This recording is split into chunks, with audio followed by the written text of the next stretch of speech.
Hello, welcome, namaste, everybody who is listening from India and from UK. Good evening for Indian viewers and good morning for UK viewers.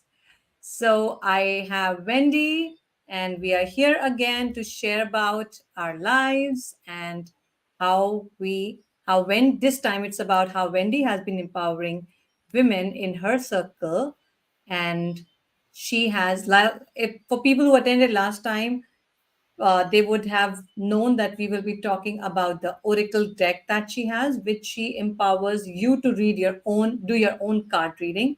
For people who do not know, I will just share a little bit about Wendy and how this oracle deck originates. So, Wendy Prior introducing you, a coach, a writer, creative, and personal change specialist. And Oh, she is described as a warm professional, which she truly is. Even from the online, I can feel that. And warm, professional, and spiritual person. And she helps women see through their own illusions and make sense of their thoughts. I mean, we women go through this situation a lot. And sometimes we can call ourselves crazy, but I think we have Wendy who can tell us no, it is your own creative intelligence and you can be led by your soul. So that is the beauty of what Wendy brings to you. So we don't call ourselves crazy, we call ourselves creative, intelligent people. And and I think today I really want to concentrate on something called Oracle deck because I am very fascinated by this. So for people who do not know, I think you guys must have heard tarot cards reading, and we have a tarot card reader who reads tarot card for you and shares the current situation that you are in or the opens up to the future. But Wendy, I think 15 years back, got so intimidated about this situation that she wants to take control of her own life, and that control she's given to others, where she's creating a deck for you. If you take a one-on-one coaching with her, she creates a deck for you, so she understands you, your personality, and then she creates an oracle card deck which is of 44 cards. And you can, whenever you feel like, oh, this is not making sense, am I going the right direction, whatever I say is whatever decision I need to take, I'm not too sure, you can just open up a card and then get the hint if you're going the right way. Am I right, Wendy, or am I right? yeah, absolutely. You're there. I don't create a deck for each individual, but I do have an oracle deck of 44 cards that I have found to be so beneficial in my support of others. And I love what you've touched on there about, re-empowering ourselves with oracle decks. Those of us that love tarot, and I am one of those. I was very in awe of tarot card decks and tarot readers at one stage in my life. And I had found myself in the trap of giving my own power to the reader or to the cards. So for me, I'd kind of disengaged myself from me being the reason why the reading was happening. So with oracle decks, I believe that they are there to put us back in contact with our inner knowing. And so it's a slightly different twist that I have on it, that it's not the reader who holds the power, it's the person who is having the reading, who is essentially choosing the cards. So yeah, it's a good way to re-empower people in that way. Right. So, Wendy, I think you touched on the right part. So, just I don't want to break this conversation. Why did you create a deck? Did you, like, I know you touched upon the part that you want the strength to be like, if I have the deck, I should be able to read it on my own and not give the power to someone else. Is this it, or there's a more deeper understanding to this part?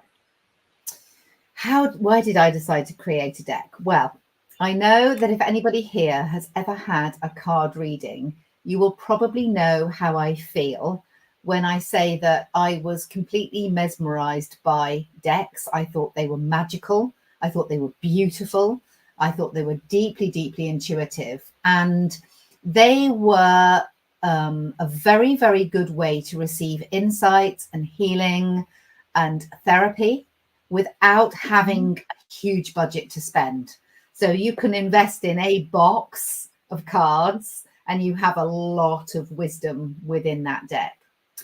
So I was kind of hooked on the idea of cards from the get-go. These boxes, I've got loads of them. I've got this one, this is my own, but I must have 20, 30 other decks on my shelves as well. And I just found them to be such an incredible support for me when I was going through a rough time.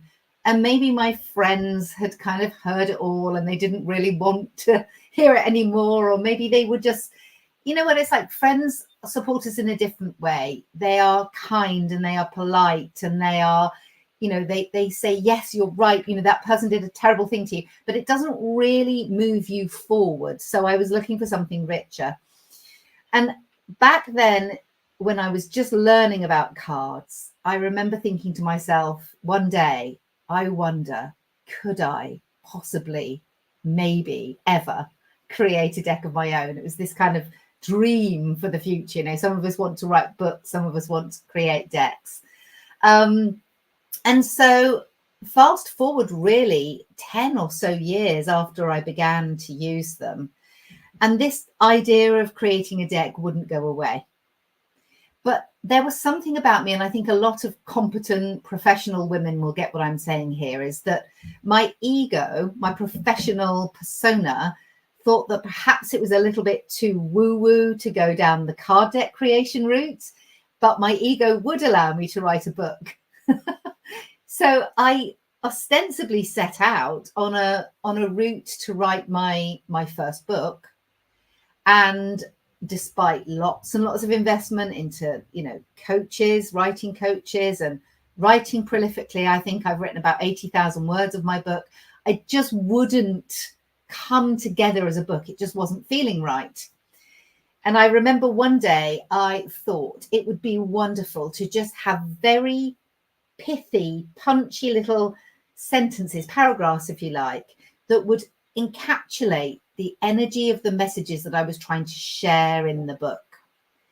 And it was when I began to consolidate my messages that I realized that I was actually working with the energy of an oracle deck. And I was actually channeling the energy from the collective consciousness to bring the wording together for a deck. So that's how I ended up by making a deck.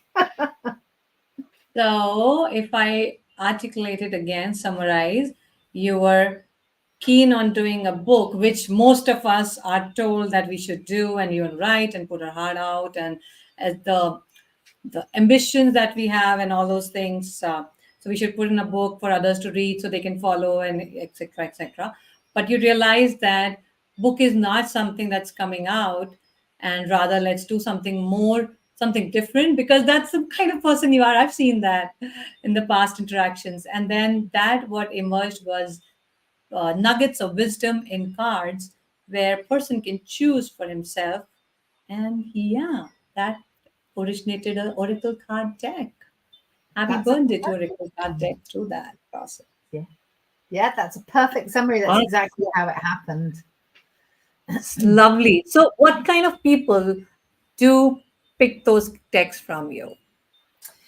Well, I think a deck selection process is incredibly personal and very, very intuitive. So if you love decks, you know you love decks. And if you're listening to this conversation and you've never owned a deck, then there'll be something about this that will make you think, okay, I need to go find myself an oracle deck.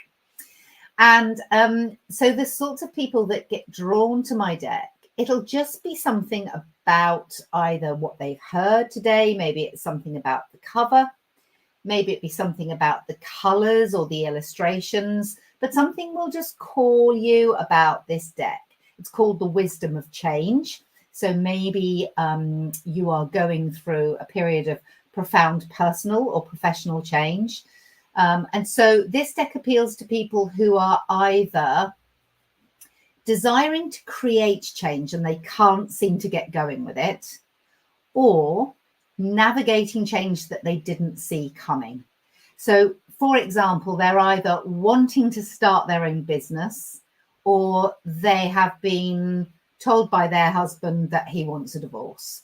So, you've got the kind of change you long for, and you've got the kind of change that perhaps is enforced upon you that you either didn't see coming or don't particularly welcome. And I think it's those points in our lives where we're either striving for change or managing change that we need a sense of something bigger than ourselves.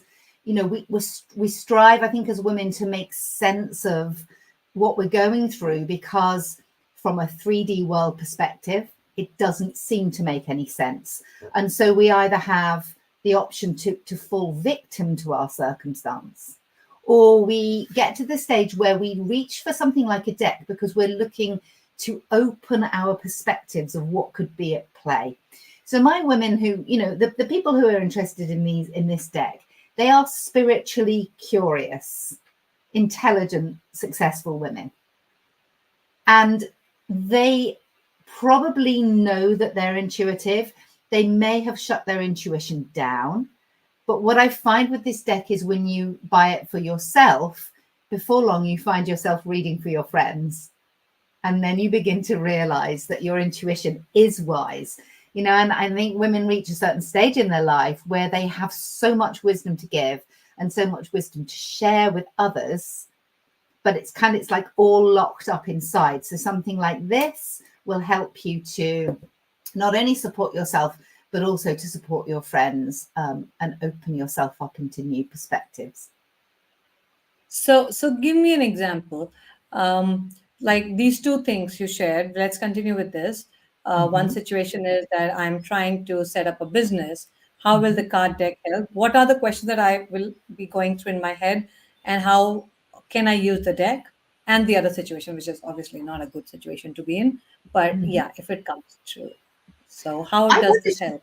Should we just pull a card? I mean, would that be a really great thing? So I am going to shuffle the deck, and I am going to intend that if somebody is listening at the moment who is thinking about setting up their own business and they're a little bit stuck, I'm going to intend that the deck gives us some wisdom today for that kind of individual. Okay, so I'm intending that now. I'm shuffling the deck. And I'm just thinking about, and one just dropped straight out into my lap. Okay.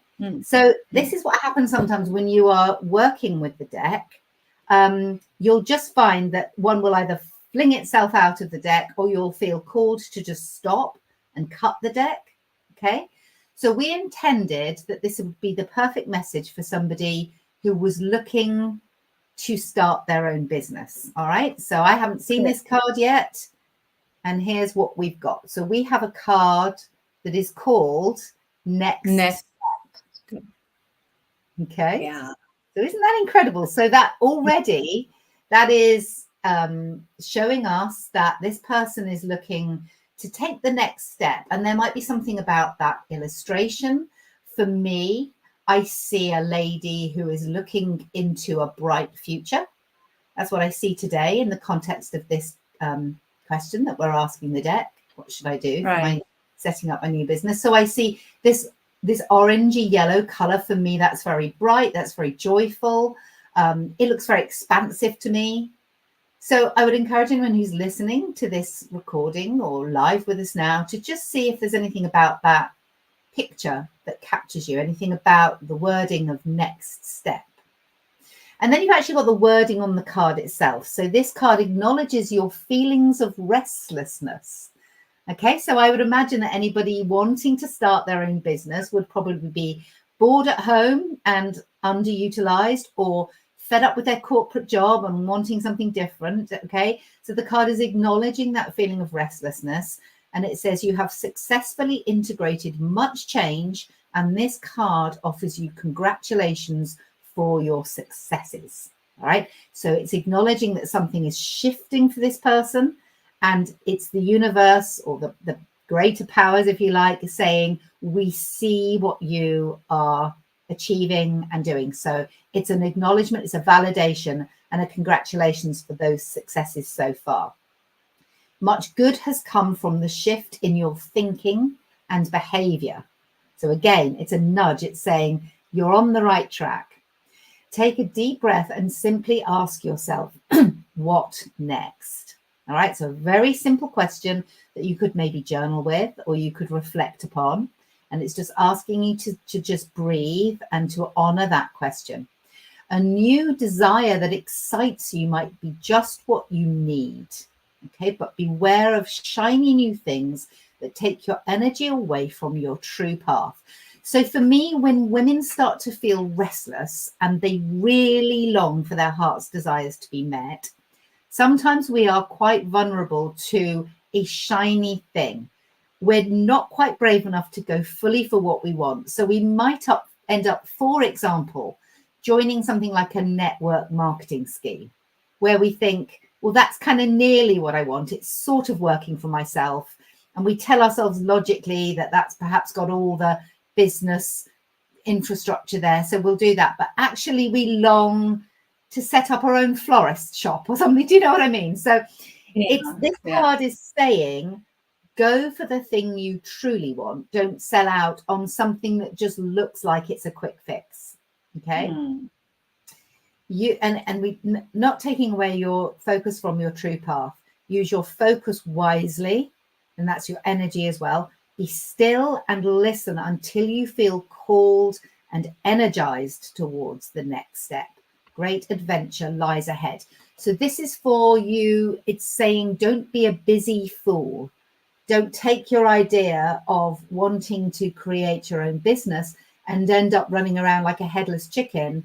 Make sure that you are fully in alignment with your next step and energized and excited towards taking it in a very grounded way. So does that help? Yeah. So I think on those lines, for sure, it helps, because on those lines, there's some viewer that we have. A listener wants, his name is Sanjay Agarwal. He's, I think somewhere he'll be around late 40s. And he says that I am trying to expand my business and venturing out in other fields too. So is it okay to do it now? So do you think the card can, I mean, I hope the card always doesn't say the yes part. It should say the not so yes part. So this card would be very, very good for him to Ideal for him. and journal with. But we could, for example, so straight away a card came out.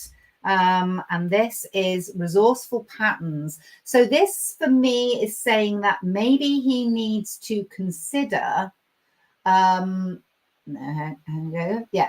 needs to consider the ways in which he is most resourceful. I'm just trying to get that to work in the light. All right. Right. So what is the name what is the title of that deck that says? If you could read it to us. Resourceful patterns. Okay. Resourceful patterns. Okay.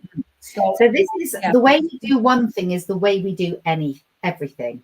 So this is an insight for him that is inviting him to look at what does he always do that either gets great results for him or that sabotages him. So this is an invitation for him to look at the ways in which he always does things. In this decision that he's making now, should he start his own business? Was that the question? Should he start his own business now or not? So the question was expand my business and venturing into other fields as well. Okay. So expansion and other fields. So I think what you're saying, because I know him a little bit, I think what you're saying is making sense, because he has had these kind of patterns, and if he needs to relook at his patterns, have they helped him grow or have they sabotaged? And then if it is whichever way, then accordingly take decisions. So because he may end up following the same pattern again. So yeah, I know him, and I think this is a great advice for him. So it Sanjay, says you're invited to reveal a habitual pattern of thought or behavior that is no longer serving you. Unresourceful patterns hold you at a distance from the change that you desire. So there's something about this expansion that maybe he has a habit that makes him pull back or doubt, or I don't know what it might be, but he probably will. And it sounds like you do too, because you're accustomed to doing things this way. It's become hidden from view. What prevents you from getting off the starting block? So that might be a question to journal with. How do you trip yourself up during the race? How do you sabotage yourself at the final hurdle? And consider deleting what does not serve you and install a new operating program. So for me, this is inviting him into new territory by looking at what hasn't served him in the past. Does that help? Yes, totally, totally, totally. So now I know how these cards are more cautious and how they are, how they help you and how they make you cautious, both. Great, great. This is amazing. I mean, Penny, this card is really, really good. So how does someone reach you for this deck? Because I know this gentleman may want to, or our viewers may want to reach you for this deck. So how does that happen? Well, they can go on to my website, wendyprior.com, or I can give you your own link, Aria, and Yeah, they can yeah. follow your link. So we'll talk after the show. Yeah, And sure. You could send us the link because yeah, I thought that we have to have a one-on-one coaching with you. Only then do we qualify for the deck. No, or yeah? no, not at all. You can buy the deck in its own right through my website. And then for your listeners, Aria, I am very, very comfortable to offer a free mini reading if they would like to buy the deck. And then they contact me, mention your name, and I'd be very, very happy to honor a free reading for them, a little mini reading Sure. to help them get to know their deck. That is very generous of you because Wendy, this deck is really, I think it's very powerful, and some of my listeners would be very interested, and that special reading would really help them understand how they can learn through this deck and how they can use it. This is powerful. This is powerful. Perfect. Thank you. Thank you. All right. I think with this, we come to an end. If there's anything that you would want to know about the deck, do let us know. And you could reach to Wendy directly or you could write to us. And this is how the Empowered Women series comes to a close for the second session. It's a second episode. And we will be back with very exciting stuff in next to next Wednesday. So we'll let you know. Please be tuned to this. We'll let you know when we are online again. All right. Thank you so much. Namaste. Thank you so much. It's lovely to be here with everyone.